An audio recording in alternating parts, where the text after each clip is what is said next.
I'm David Swift. I'm sitting here with one of the famous animators in the whole world of animation. Tom's my co-Fuhrer. He not only animated some of the classic cartoons of the world's animation studios, but he does other things. He paints, he writes, he collects trains, he plays tailgate trombone. He does all sorts of incredible things. This is Ward Kimball, who began at the Walt Disney studio. Ward was already an animator when I was an in-betweener, and later he grabbed me for an assistant, and I spent lots of marvelous years with Ward. I was wondering when you were going to be through. I want to hear about the studio in the old days, Ward. Tell me what it was like in 1934. When I came down to the studio, I brought my portfolio. Walt came in and he says, that guy'd make a good animator. And so I got started in the in-between department, and it was kind of hard, but I got fascinated with it. Where Ward started and where I started, in the in-between department, which was separated from the main studio, was across the street. It's called a bullpen. And this was the lowest form of artist in the studio. It's where the assistant animator sends the scene over to across the street, and we put the final lines between the lines of the animator and the assistant animator. That's where Ward and I started.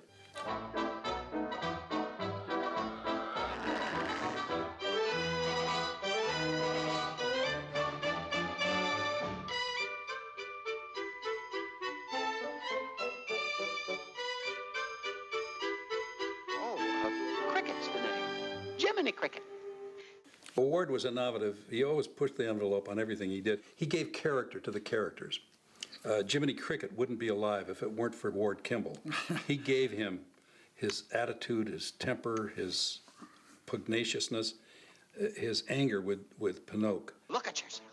Smoking. Playing pool. Oh! Are you the father of Jiminy Cricket? And I says, well, I'm a reasonable facsimile. Who ever heard of a cute cricket, right? So I'm going to sit down and try to show you, as I remember it, the metamorphosis of Jiminy Cricket. This is roughly how a real cricket looks, and it's pretty bad. So I sat down, and Walt says, well, make something that'll work. He's got to be cute. We're going to see him all the way through the picture, and it's too gross. And I said, well, I eliminated the sawtooth legs, and he's got a coat on. He said, oh, no, go back and make him cuter. So finally, after a lot of trial and error, we started out the Jiminy Cricket, and he really turned out to be a much more enduring character. Well,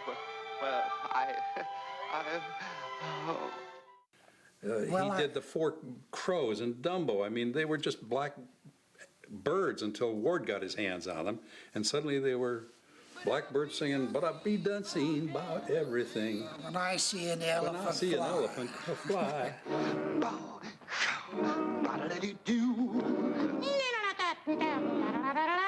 Hyperion was in another area of Los Angeles. It was over near Griffith Park, which is sort of on the edge of East Los Angeles. It's another area. It was a small studio, by comparison, in a residential area. I think it was 2 floors, wasn't it? 2 stories high. Yes. It had a rotunda, a courtyard, and it had one little sound stage, tiny, tiny sound stage, where they would shoot figures for a process known as rotoscope. They would photograph actors in the costumes, and then they would be traced off of the large moviolas, and the animators would use these to get the flow of the real people. Wow. I remember coming to this little soundstage where they recorded that, and the doors flew open, and out came Marge Champion. You remember Marge? Oh, yes. She pulled up her dress, and she went, I thought I was going to die in there, it's so hot. And I looked at those legs, the most beautiful legs I'd ever seen in my life. They were gorgeous. And I carried that vision with me all through my childhood.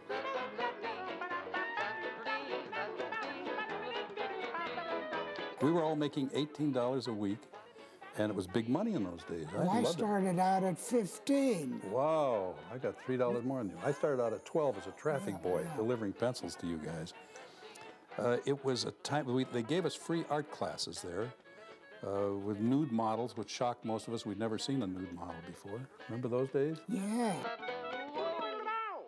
But if you don't mind, the other way, please. Oh. Do you remember where they sent the reluctant dragon back, the whole thing, to ink and paint? I'll only be a minute.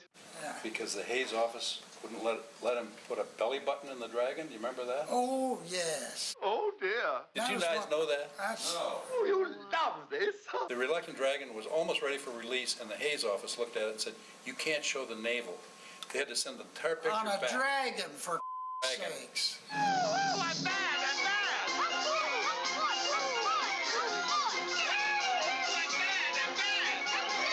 In 1936, when the money began to roll in, Walt gave a party to celebrate his newfound Lake studio. Narconian. Narconian. He bought out a hotel in Lake Norco, and everything was free for the animators and the in-betweeners and the ink and painters. Now, we were separated from the ink and painter people because they were in another building and we weren't allowed to fraternize, remember? The married people were upstairs. That's right, and the single people had run of the place.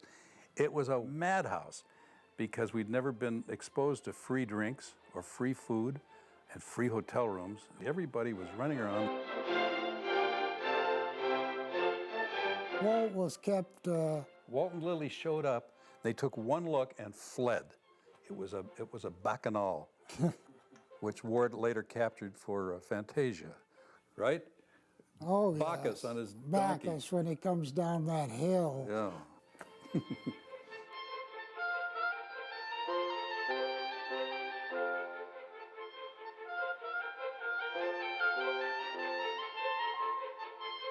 Ward, I recall two horrible things that you did to me when I was your assistant. Horrible.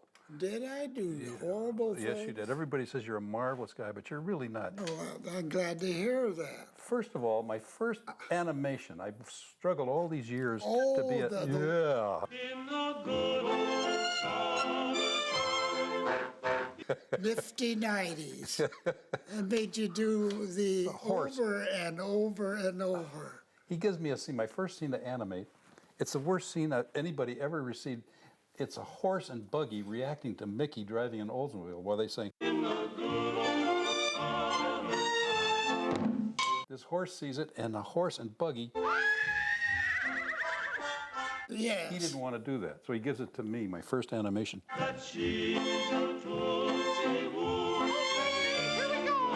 And then he made me shoot 15 rough tests of that. How do you make a horse jump into a tree? And you wouldn't help me. Did I do that? You're a miserable guy. The second miserable thing is, when we moved to the new studio, we had a commissary, and they would deliver anything we wanted. And I ordered a chocolate soda, and Tom and Ward watched me guzzle this down. And Ward said, "I'll buy that soda for you." He says, "if you'll drink 10 more." And the best thing I you ever said that line. I said, "It's the best thing I ever had. I could drink 10 of them." He said, "I'll buy them." So we ordered 10 chocolate sodas. They're delivered to the room. He's laughing. It isn't very funny. And I started drinking them. By this time, the whole unit is gathered around. Walt Kelly and Freddie Moore. Watching him. Watching me. And I get through the 8th, struggling, and I couldn't get the 9th down. I said, "I've got a pain. I've got stomach cramps." And I fell on the floor moaning. They called the nurse, because now they got worried I was going to die. And Hazel, the nurse, comes running in her white outfit. She says, "Oh my God, what's happened?" And Ward says, "He drank 9 ice cream sodas." And she says, "Oh gosh," and kicks me and walked out. Do you remember? You did that. When did we work? I've forgotten. Ward started the Firehouse 5. He played a great trombone, tailgate trombone. Clark Mallory on the clarinet. Frank Thomas, a great animator, on the piano. And who played the sax? Penner, Pinner played the sax. And a bass sax. bass sax. I got interested in fire engines, and we ended up Wearing the helmets. wearing white fire hats. Everybody was a chief. And red suspenders. Yes, no, white suspenders. Were they white? Red shirt Oh, and dark blue they're pants. very colorful. And everywhere we went, people laughed. I mean, they felt warm with us. Well, it was show business. Dear boys, you look great. Signed, Walt. Walt.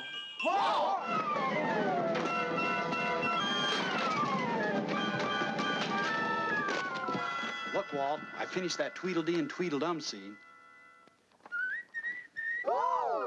Tweedledum and Tweedledee. I had trouble with the personnel, the head of that department. They said I was playing my trombone in the afternoon and upsetting the other artists. You were disruptive. Yes. Disruptive ward. And that was one of my periods when I didn't feel like working. Well, you also didn't feel like driving normally on the freeways, as I recall. Oh, yes. Oh, yes. He goes down to Western Costume. This is how his mind works. And he rents a gorilla outfit. And he drives his car down the Pasadena freeway, Yes. causing all kinds of accidents and people staring at a gorilla driving a sports car. You are disruptive. You were disruptive. Yes. That was, I could have been arrested. And then some, yes. I left in '42 and joined the Air Force and was assigned to heavy bombardment. I was based in England, flying B-17s. And I flew 35 missions over Germany in a B-17. And you know what was on my bomber, my B-17 bomber over Germany? I painted the Reluctant Dragon on it. Oh, you're just flattering me.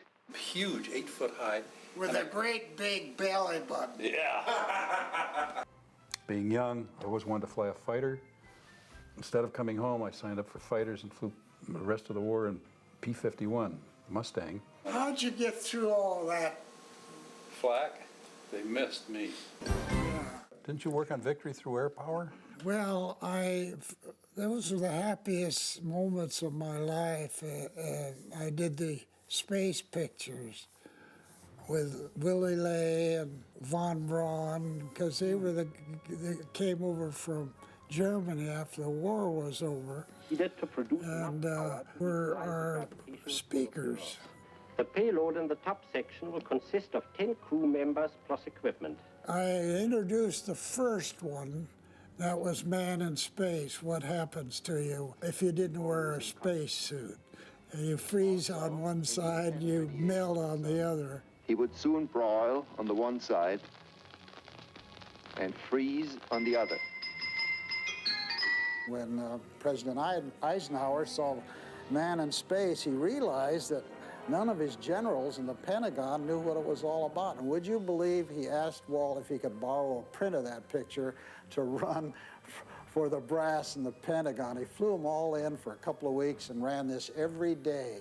And I always got a kick out of that. And then Mars and beyond. Mars is very populated with luminous birds who do not fly.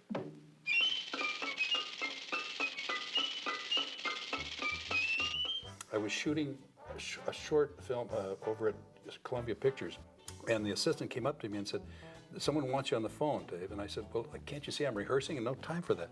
He says, "It's Walt Disney." I said, "Sure it is." And I pick up the phone. I said, "What the hell do you want?" And this voice says, "Don't you talk to me that way, bud." And I knew it was Walt. I said, "Walt?" And he says, "Yeah." He says, "Come on out here. I think I've got something you'll be interested in." So I go out there after I finish shooting, which turned out to be Pollyanna. Yeah. And I read it and said, "I'll do it, Walt. I love it." So I had to jump back to this novel, which was published in 1912, so I came running to Ward. Entrez-vous! He had a vast library of background material. I said, "What do you have for turn of the century. Here's an old paper doll. This is the way I looked back in 1950. Do you remember the book you loaned me? Among the Folks in History. Well, this gave me the backbone for the turn of the century with the horse and buggies.